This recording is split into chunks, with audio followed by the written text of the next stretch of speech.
new has to mean perfect, right? Like if I buy something brand new, that means that it is absolutely 100% going to be perfect and there's nothing wrong with it, right? Right? Not quite right. And so I think we have to get this idea out of our head that buying a brand new construction home means that the home is going to be absolutely perfect. Should most of the things be fixed, and should it be move-in ready, and should it look nice and pretty and shiny and new? Yes. Is it going to be 100% perfect? No. Whether it's a $300,000 home or a $3 million home, there's going to be issues that arise. There's going to be things that come up. And that is why you have so many builders, majority of reputable builders, offer what's called a builder warranty. And this is one of those reasons why I personally love a lot of new construction and selling new construction real estate, is because of the builder warranty. It doesn't mean that it's perfect. It is new. It doesn't mean it's perfect. It means it's new. And it means that they're going to cover things that need to be fixed. But what about things that they won't cover, right? So what are some things on a builder's list that they may or may not cover when it comes to the warranty of your new construction home? Nobody's talking about this, so I want to talk about it. And I've got like 10 things on the list today of things that are not going to be covered when it comes to your new construction warranty. And then you're gonna be like, well, Zach, what is covered? And I get there, and I'll tell you probably the 10th one, when we get to the last one. This is probably the one for me that I think about the most, and I think there's ways to get around that one. So we'll get there in a second. So if we haven't met before, my name is Zach. My team and I, we sell new construction real estate here in DFW. That's what we do. That's all we do. And so if you are here in DFW looking to buy from a builder or build from the ground up, or you're moving to DFW like so many people are, we would love to help. Contact information is going to be right here. You do your thing. I'm going to put out the information. You reach out to us. We're going to help you out. It's going to be like a put it together partnership, and it's going to be great. So 10 things builders don't warranty, and these are like going to be very blanket statements, so we're going to kind of go high level talk about them. Every builder does this a little bit differently, and every builder's warranty process is a little bit different. So you'll find, here's the straight truth before, I could just tell you this and then we could stop the whole video. Every builder's warranty process is going to be a little bit painful. I don't think they do it on purpose. It's warranty work, right? It's like calling your insurance company to make a claim on your roof, or to go to the doctor and like get the stuff done. It's gonna get done. It's just gonna be a little bit uncomfortable, and that is every single builder. Some builders are far more uncomfortable than others. Some are like a little bit less uncomfortable, but it's still kind of like a pain in the butt. No builder's warranty process is perfect. I don't care if it was, Bloomfield. I don't care if it was Trophy or Perry or Highland, or it doesn't matter. I don't care if you spend $300 or $3.5 million or anything in between. There's no builder's warranty process that's going to be perfect. There are some that are a little bit better than others, but not going to be perfect. So just please get that mindset out of your head right now. You're going to have a little bit of difficulty getting those things through warranty, but it is worth doing. It still makes a new home worth pursuing, because you're not necessarily buying somebody else's problem. I like to tell people, like, hey, when we go look at resale, like, you don't know how many like Propel bottles they like stuffed in their walls or shoved down the toilet or whatever. Like, you don't know. You're not buying somebody else's problem. We're buying new. We're buying canvas. You're not here for that. You're here for my 10 things. So 10 things that are non-warrantable items that are going to be considered homeowner maintenance. And that's honestly, all of these things, they're going to kind of fall under the umbrella of what a builder would refer to as homeowner maintenance. So once you take possession of this home and it is yours and you're living in it, there are things that you have to do to maintain the home and maintain the quality of what was built, right? And I can see it now. Some of you are going to be in my comments just yelling at me like, every new build is a piece of crap and you should never buy a new build. We only buy things built before 1980. Hi, we're glad you're here. Hello, nice to see you. Thanks for hanging out. We love that. Okay, number one, things that are not going to be warranted is your paint. Now, most builders are going to paint with it's probably going to be like a flat paint, like it's like a shark or a white, or like your baseboards are going to be pure white. So like if it's not going to hold up super well to like you putting your hand on the wall and running your hands across it, or your kids running through the house and just with the peanut butter all over the place. Like, it's not going to hold up well to that. So like if your paint gets dirty, or the walls get messy, that's kind of on you to maintain. You will do a paint walkthrough. That'll be part of your walkthrough for your new home orientation, and you're just kind of looking to see, hey, make sure everything's painted, make sure there's not any over splotched kind of things, you're going to have a flat paint. Most builders do it. It's just kind of one of the things that they do.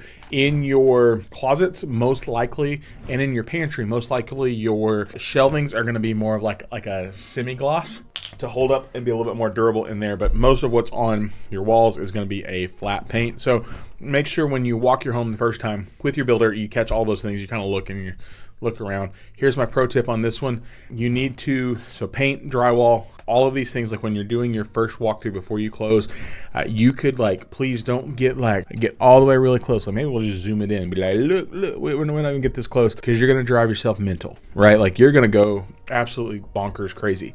My rule that I try and tell clients, and I want to try and tell you, and this is the rule we've employed in our own house as we've bought new construction homes. I didn't know how to articulate this before, but I know how to articulate it now because we all understand it, and it's the rule of social distancing. I think it was stupid. We're not even going to get into that. But if you can't see it from 4 to 6 feet away, and you have to get 4 to 6 inches from the wall to see it when you're marking it with your builder, you're going to go crazy and you're going to be there all day, because most of those homes from your builders it's like a sprayed texture, and then it's like a sprayed on paint, and then they'll come back and sometimes roll it afterwards. Just depends. So make sure you mark all of those things. But yeah, general living in your home and you scuff a wall, or your movers scuff a wall, they're probably not going to cover that paint touch up. They're going to leave you a paint touch up kit, and you're going to have all the color codes for everything that went into your home, for all your trim and things like that. Sometimes they'll leave you a kit, sometimes they'll leave you a code to go to Sherwin-Williams and get a bucket. But paint is not a warrantable item. Number dose, the thing the paint goes on, drywall. So this is if you have a hairline crack. So in North Texas, and this is going to kind of be the next couple things that are part of this.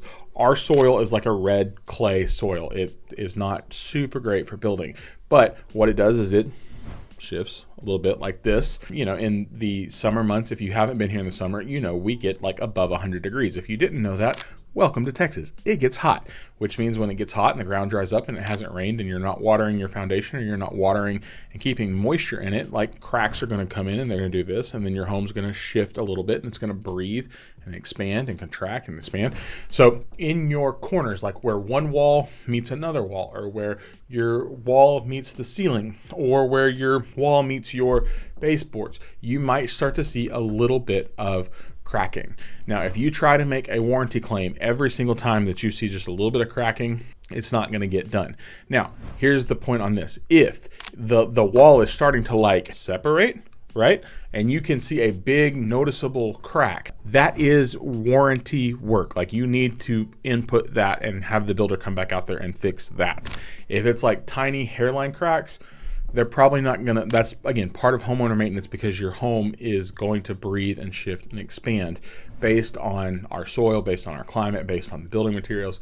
And most builders on this one, this is kind of a pro inside tip, so ask about this.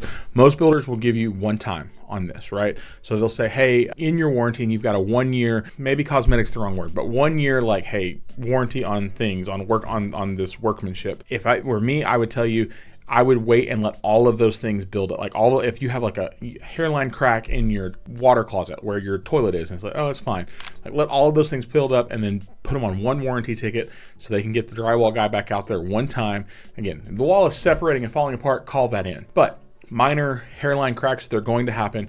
You're going to get probably one with those. Wait till month 11 and then call those in. But for the most part, that's going to be homeowner maintenance. So that's drywall. Number 3 is your kitchen countertops. Granite or quartz or whatever you have. They're designed to be a little bit durable. Quartz a little bit more than granite. Granite's natural stone. Your countertops and your grout, so these are going to go together. Most of them are not sealed. You need to ask your builder. Most builders do not seal those anymore. So if you don't want, if you've got white tile and white grout behind your stove and you're cooking and you get spaghetti back there like that, it ain't it'll come off, but it's going to be stained. So seal your grout. That's homeowner maintenance. Seal your countertops if you want to do that. It's homeowner maintenance. If you come in and you decide we're going to have a little fun and I'm going to get a little tipsy and I'm going to spill a little wine, and then one thing leads to another, and you go to bed and you forget to clean up the wine, and now there's a little wine stain on your countertops, that's not warranty. You had a good night, but that's not you can't call the builder and be like, hey, this is not It's like, well, it was fine when we gave it to you, right? Like that wasn't there, so that's on you. You have to maintain that. Now, if the slab splits in half and it like falls off the countertop, yeah, that's warranty. If it caves in on the cabinets, or the backsplash starts coming off the wall, yes, that is warranty. Put those things in. But as far as like, your maintenance of the home, your care of the home, if you fail to do that, that is not a warrantable item. We've done those inside. Let's go outside real quick, do a couple outside, and then we'll come back in and do some more inside. Number 4 is your brick mortar. So the mortar joints that run in between your bricks, like the brick is, first of all, the brick is a facade on your home. It doesn't carry any structural weight. It is just there for looks.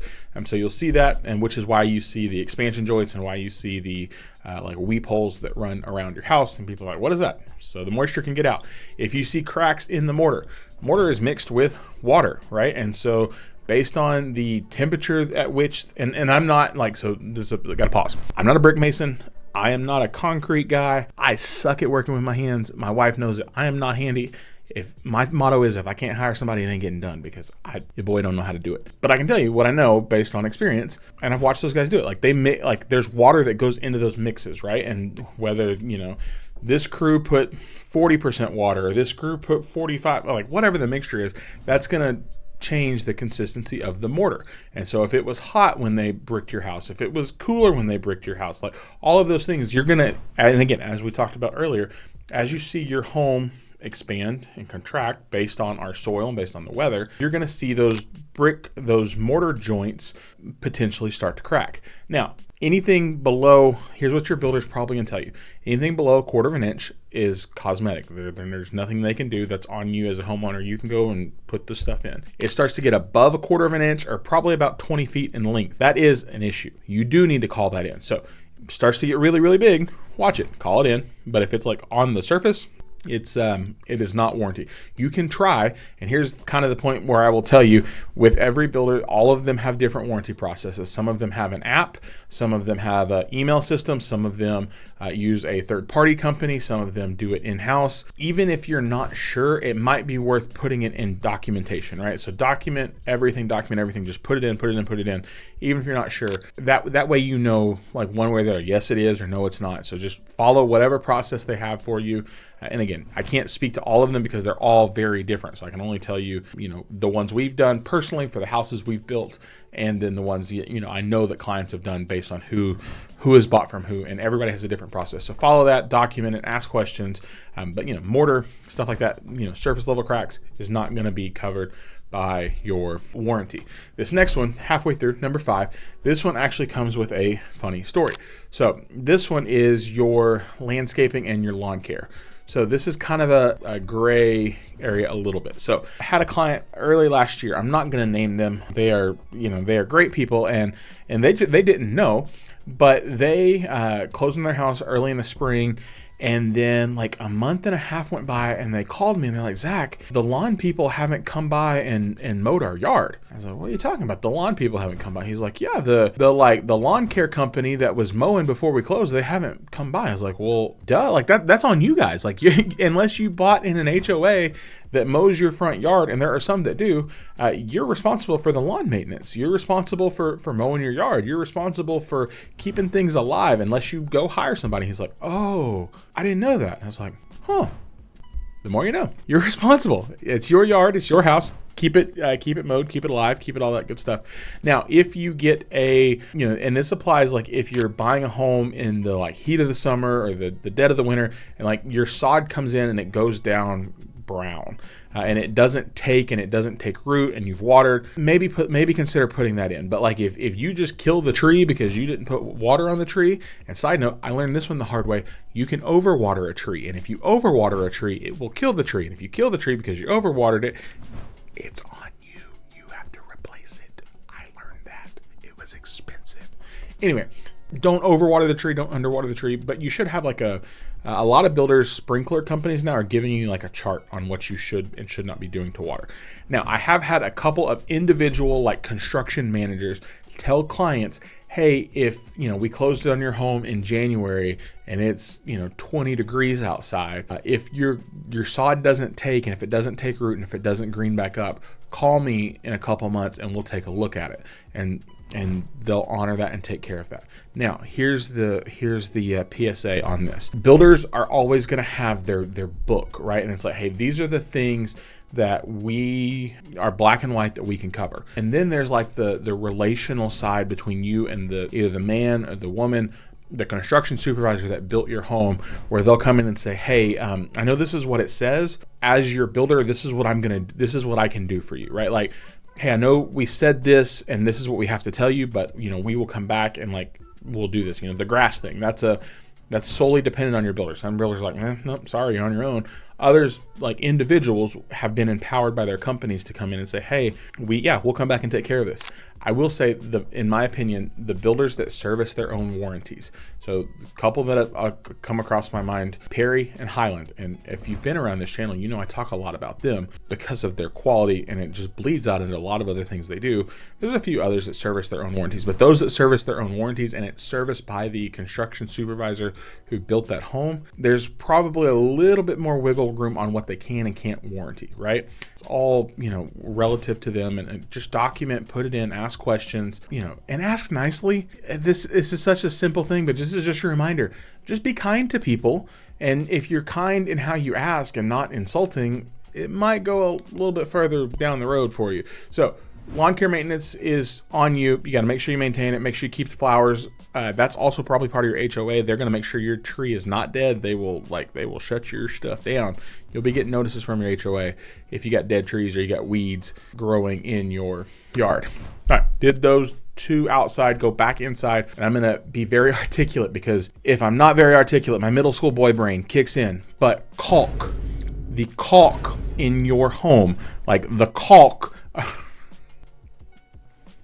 the caulking around your home, that is homeowner maintenance. You're going to see that have some shrinkage over time, right? So around your window sills, or around your baseboards, or around the silicone stuff around your shower, those you're going to have to maintain over time. That's another one of those ones, like it's kind of a one-off, like with similar to what I was saying before with the drywall. If there's stuff that needs to be re-caulked, the builder will probably give you once on that. Just ask and wait till like month 9, 10, 11. So make sure you're doing, taking care of those things. Keep those tubes around the home. Keep the matching colors, because once you put the thing, you can paint back over it.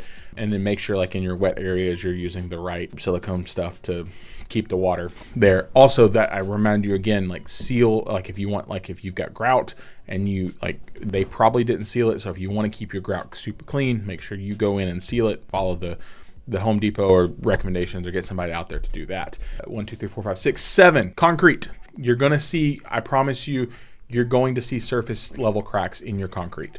You're going to see it in your garage. You're going to see it in your driveway. You're going to see it in your patio. You might see it even before you close, and you're going to look at this and be like, well, what do we do with this? And your builder's probably going to tell you it's surface level. It's not an issue. It's only cosmetic. There's nothing we can do. All depends on, not me being Bob the Builder, but me just knowing how much water was mixed in the mixture, how much, when they poured it, how they poured it, the weather, all of those things. So you're going to see surface, and the way our soil works in North Texas, you're going to see those surface level cracks. They are cosmetic. Now, if they start to shift and there's a gap, most builders will probably tell you, hey, if you can slip a quarter in it, that's when they need to be called. That's when they need to know about it.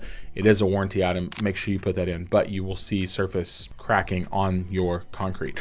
This is another pro tip while we're talking about concrete. If you're going to add additional flat work in your backyard or on the side for your trash cans or whatever, and you're not going to do it through your builder, make sure, number one, cap your sprinkler lines. This is just me giving you tips. Number dos, make sure you put in I don't know what they call it, but it's like a wood, like a gap, so like that it doesn't butt right up next to that concrete that the builder poured. So like make sure there's like a stopgap thing. If you're handy, or like, but more handy, you know what it's called. I can't think of what it's called, but like a piece of the wood filler that goes in before you pour the concrete. So I've given you all these things. You're like, well, this all freaking sucks. Like what's even warranted? We're going to get there. I promise. I still think new construction homes are probably one of the best values right now in terms of incentives, in terms of enclosing costs, in terms of, hey, you're not buying somebody else's problem. And you're like, I don't even know where to look. I look on Zillow and I can't find anything, right? I got you. We got the website. It's brand new. Built it just for you guys. QR codes probably here, or here. Either one.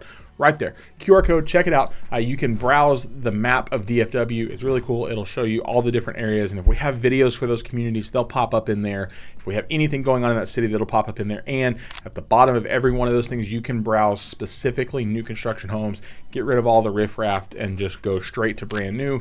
And of course, we can help you find what you're looking for if you reach out to us. Or last thing on the website, and then we'll get back to, I got 3 more, and then I'll tell you the what to do, some pro tips. If you're new to DFW, like, we've got a relocation guide on there, pretty good, got some good Mexican food restaurants in there.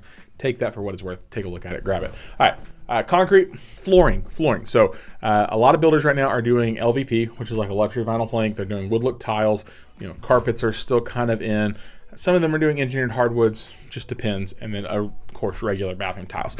If you drop a hairspray bottle and you drop it with some incredible force and it cracks a tile, that's not going to be warranty, right? If the tile was cracked, like if you noticed it before you moved in, or like it happened shortly after you being moved in, yeah, that's going to be a warranty item. If you find out that your floor is separating from, and it's, again, cattywampus, yeah, that's warranty. If your dog scratches it up and, because you didn't trim their nails and they're running through the hallway, that is not warranty. They're not going to cover that. So you are responsible for carrying and maintaining it. If you don't keep it clean, or you over clean it, or you use something abrasive, or you take a Brillo pad and it messes up, that's not warranty.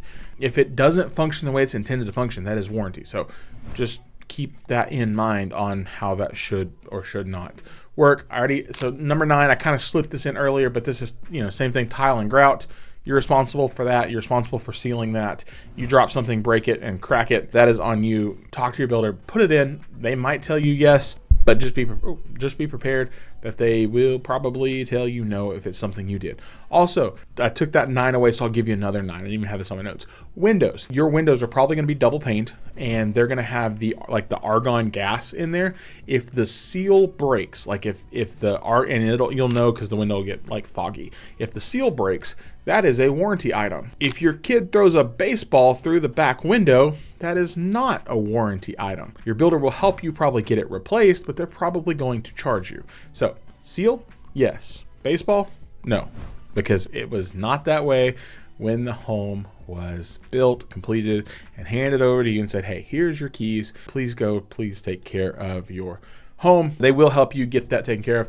The last one is, and this one I think can be a little bit of a pain in the butt sometimes, is your drainage. So similar to the lawn care, the drainage of your home. So your home plot, the plot of land that your home sits on, is designed to, and you'll see it on your plat map, it's designed that water flows probably into a swell in the middle of your backyard and then down around the outsides away from your foundation. Most builders will tell you that the day I'm shooting this video, we had torrential rain, and if you walk outside, you're like, my grass is wet. I'm like, duh.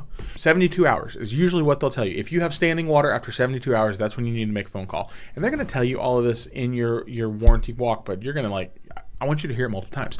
72 hours. So your drainage is designed to run water away from the house. Sometimes they will put French drains in to keep water. The challenge right now is with how tight these neighborhoods get. So at 40 and 50 feet, and you have a tight spacing between you and your neighbor, there should be a swell that runs right through there. Sometimes you'll get water buildup in there and it'll be super soupy. And so they may have to look at that. So they say your drainage is not warrantable. I would say put it in, ask questions, make sure 72 hours, if you have standing water, they need to come take care of that. Also, you need to make sure you're responsible for keeping those, if you have pop-up valves or you have drains in your yard, keeping them free of debris, toys, grass, weed clippings, any of that needs to be clear. There are a couple builders that do run your drainage, your gutters, down off the house and into some downspouts, and they don't hit those splash blocks. Pretty incredible, honestly, if you find some builders that are doing that. And there are a couple, Highland. It all just kind of comes back to the quality of the people you choose to build with. And in everything, right? It's a definite, sometimes you do for sure get what you pay for. So we went through all the 10 things that aren't covered. You're well, what is even covered, right? What do we do? What are your pro tips? And I've got a couple. So what is covered? Material defect, right? Like if the thing doesn't function the way it was intended to function, if a hinge on your cabinet stops working, that's a material defect, right? If the seal on a window breaks, if a door stops, if a door is not latching, like part of that's homeowner maintenance, but also it's a material defect. Those need to be covered. So it's a workmanship warranty on the insulation of your home. Now, if once you're living in it and once you are like experiencing that home to the fullest and you change things, that's really not it. So material defects and workmanship are those. So that's usually what's on the 1 year. The 2 year is all of the mechanical systems. So plumbing, HVAC, electrical, all of those systems. That's usually your 2 year. And then your 6 to 10, depending on the builder, is going to be your structure and foundation. So they will warranty that your slab, the post tension slab that we use here in DFW is not falling apart, your foundation, and then all the structural things that went into your home. And those are warrantable at the 6 to 10 year mark. So biggest tips: document, ask questions, use, if they have the portal, use the portal. If something comes up, like put it in, talk to your builder and just document and just keep really good records as best as you can. That's probably the biggest tip, number one. Number two is spend the money on third-party inspections. I will harp on this until I am as red as the shirt that I'm wearing. Again, 300, 3 million, anything in between, Highland, Perry, Pacesetter, Bloomfield, David Weekley, MI. It doesn't matter. I don't care who built the home. Get a third-party inspection before you close on it, and use a third-party inspector that does a lot of new construction real estate.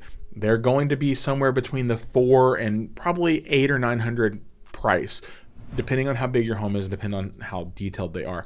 It's worth it to protect that at minimum $300,000 investment. Get the home inspection before you close. If you're going through the build process, you can do it before closing, you can do it at drywall. And then the other one, like put it in your calendar. So like when you close on your home, open up your little calendar app and like scroll 9 or 10 months ahead and just put a note in there that says, hey, go get another third-party inspection, bring them back out, because your 1 year warranty is about to be back up. So do a re-inspect at month 9, 10, or 11. And then when before your warranty closes out, make sure you go through and follow up on anything that needs to be followed up with, because that's the benefit of having a warranty is you should use it. So said that, ask questions of your builder, do the re-inspect, pay attention when y'all do your walkthrough or your orientation or your blue tape thing, whatever they call it. Like, just pay attention, like ask good questions. Here's what I will tell you. You will find, this is not builder like company, this is like builder like the individual construction supervisor.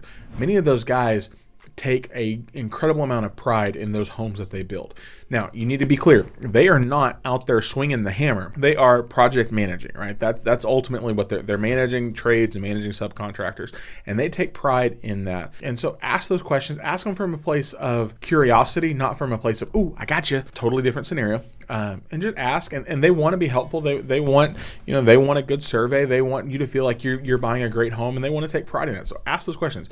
And it matters, guys, who you work with. This is why I'm such a stickler on certain builders. Like we won't sell from them, because it seems like that they don't really care. They just want to make money. Should they make money? Yes. But should they also care? Yes. Both can be true at the same time. So it matters who you work with. It matters who does your inspections. It matters that you have an agent. This is my shameless plug again. Have an agent that does new construction and knows how to ask those questions. And if you need help here in DFW, we're here. We're trying to make that happen for you. Pay attention.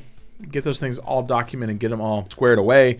And then the last one is, and people always ask, like, hey, well, what if I need to do this? I need to do that. A lot of those trades, especially if you're in a neighborhood that's still being built, a lot of the trades guys, so like the painters, the tile guys, the carpet guys, a lot of those guys will do like side work, right? And cash goes a long way. Like, hey, we pull out our wallet. And you just go ask the question. You're like, hey guys, I need some walls painted. Are y'all free? Like, can I hire you? And a lot of times they'll say yes. And if you can't get them, your builders will have tradespeople that can come in and help take care of work. So ask around, ask questions, and they'll help with that. So new construction doesn't have to be overwhelming. It doesn't have to be this big, scary, audacious monster thing. Like, it's doable. There are things that aren't going to be warranted that, like, you just have to maintain, and it's part of owning the home. But there are things that are going to be covered, which is great. And so you have that as a safety net, and that's the whole thing of being able to help you. So still a great buy, still a good time to get into new construction if we can help. As always, we got it right there. We'll see you guys in our next video. Bye for now.